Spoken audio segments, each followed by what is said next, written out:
샬롬, 지난밤 평안하셨습니까? 오늘은 2026년 5월 7일 목요일입니다.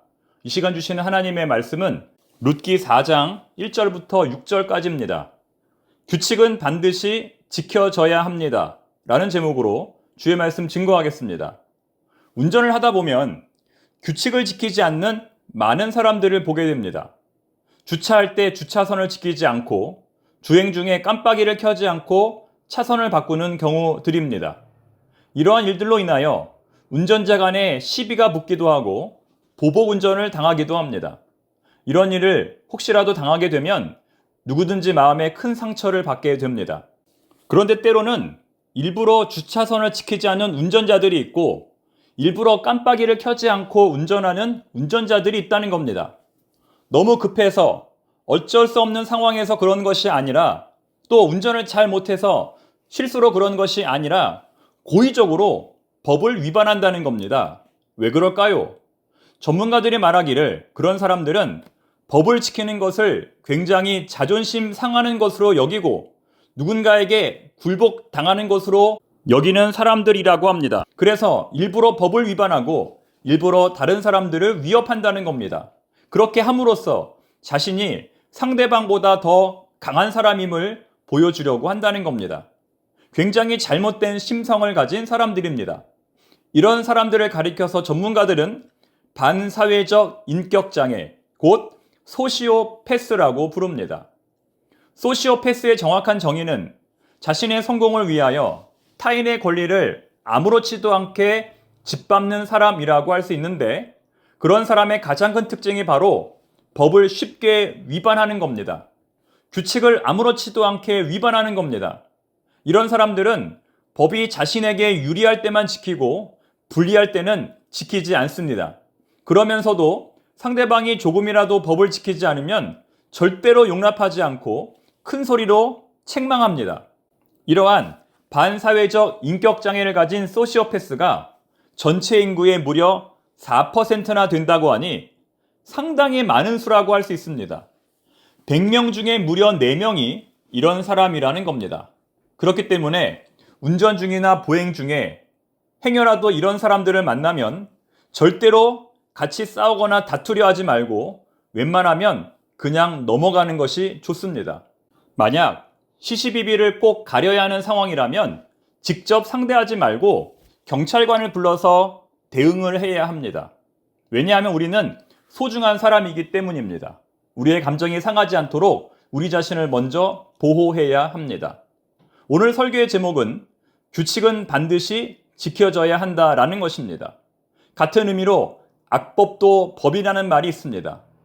우리가 아무리 좋은 의도를 가지고 있다 하더라도 우리가 아무리 선한 동기를 가지고 있다 하더라도 일단 정해진 규칙은 반드시 지켜야 한다는 겁니다. 때로는 그것이 악법이라도 말입니다. 오늘 본문에서도 그러한 일이 일어납니다. 어제 보아스는 룻의 청혼을 받아들였습니다. 굉장히 당혹스러운 요청이었음에도 불구하고 보아스는 선뜻 그 요구에 응답했습니다.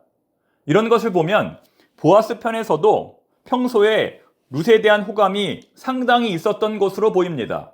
왜냐하면 그렇지 않고서는 그런 부담스러운 요청을 쉽게 받아들일 수 없을 것이기 때문입니다. 여러분, 만약 한밤중에 어떤 사람이 갑자기 찾아와 청혼을 한다면 누가 그것을 쉽게 받아들이겠습니까? 미친 사람이라고 여기고 성추행을 한다고 여기고 쫓아내지 않은 것만도 다행입니다. 즉, 평소에 마음이 있었기 때문에 보아스도 그런 요청에 대해서 당황하지 않고 쉽게 답변할 수 있었던 것입니다. 또한 법적인 절차가 남아있음을 그가 이미 알고 있었던 것을 보면 더욱 그에게 룻에 대한 마음이 있었다는 것을 충분히 짐작해 볼 수 있습니다. 하지만 그럼에도 불구하고 여기서 중요한 것은 룻과 보아스의 마음이 서로 통하고 그들에게 열렬한 사랑의 감정이 있었다 할지라도 보아스는 법적인 문제부터 먼저 해결하려고 했다는 점입니다. 우리 둘이 사랑하니까 괜찮아. 한 가정을 살리는 일이니까 괜찮아. 내가 지금 좋은 일을 하려고 하는데 뭐가 문제야? 이런 식으로 꼭 해결해야 할 법적인 문제를 그냥 건너뛰지 않았다는 겁니다. 법을 위반하는 것을 스스로 합리화하지 않았다는 겁니다. 그래서 그가 제일 먼저 한 행동은 성문에 올라가서 이 문제의 우선순위를 가지고 있는 아무개를 만나는 것이었습니다. 본문 1절 말씀입니다. 보아스가 성문으로 올라가서 거기 앉아 있더니 마침 보아스가 말하던 기업 물을 자가 지나가는지라. 보아스가 그에게 이르되 아무개여 이리로 와서 앉으라 하니 그가 와서 앉으매. 이처럼 보아스는 반드시 해결해야 하는 법적인 문제를 회피하지 않고 지연하지 않고 이렇게 직면하는 사람이었습니다. 법대로 하다가 비록 사랑하는 연인과 결혼을 하지 못하게 되더라도, 자신이 마음으로 오랫동안 계획했던 일들이 취소되더라도 그것이 하나님의 뜻이라면 순종하겠다는 자세로 이렇게 아무개를 먼저 만난 것입니다. 그리고 아무개에게 지금의 상황에 대해서 조금도 가감 없이 자세히 설명합니다. 자신에게 유리한 쪽으로 설명하지 않고 모든 사람들이 증인으로 보는 앞에서 전체적인 맥락과 이 사건의 요점에 대해서 그는 자세히 설명합니다. 그랬더니 아무개가 처음에는 뭐라고 답변합니까? 내가 받아들이겠다. 4절 말씀이죠.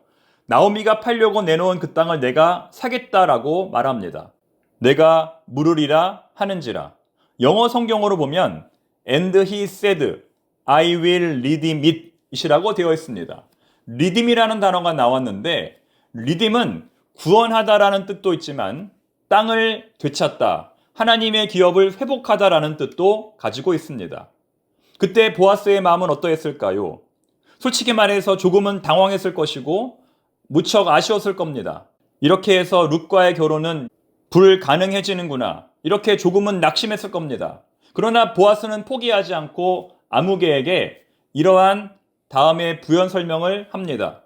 만약 네가 그 땅을 사게 되면 땅만 사는 것이 아니라 룻과 결혼도 해야 한다. 그리고 자녀도 낳아 주어야 한다. 그리고 그 자녀가 성장하면 그 자녀에게 오늘 네가 산 땅을 유산으로 주어야 한다. 이렇게 말합니다. 그제서야 아무개는 그럴 수 없노라. 그러면 나에게 너무나 큰 손해가 발생하니 차라리 네가 대신 이 땅을 사라 라고 말합니다.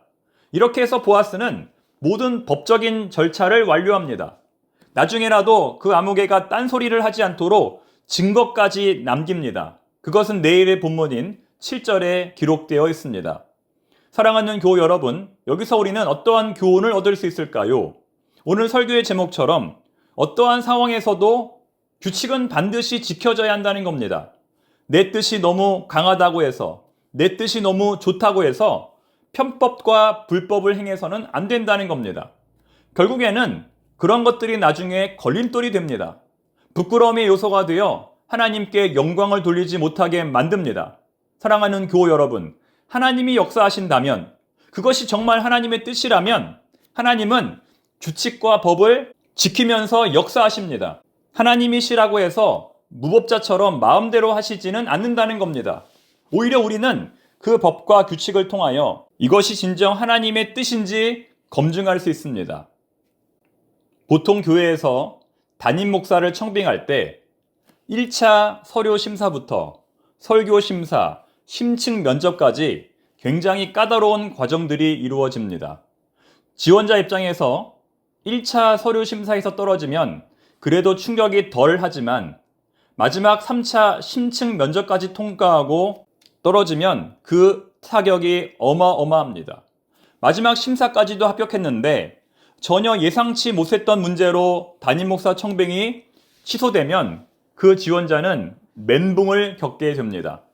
미국이나 캐나다 이민교회 같은 경우에는 최종 심사를 통과했음에도 불구하고 시민권 문제로 청빙이 취소되는 경우도 있었습니다. 하지만 그럼에도 불구하고 목회자들은 정신을 다시 가다듬고 사역을 해야 합니다. 이러한 과정도 하나의 연단이 되기 때문입니다. 그럴 때 사용하는 말이 하나 있습니다. 그 교회는 내 교회가 아니었구나. 누구누구 때문이다. 방법이 근본적으로 문제다. 어떻게 하나님의 교회가 이럴 수 있느냐라고 생각해 보아야 마음만 아프고 괴롭습니다.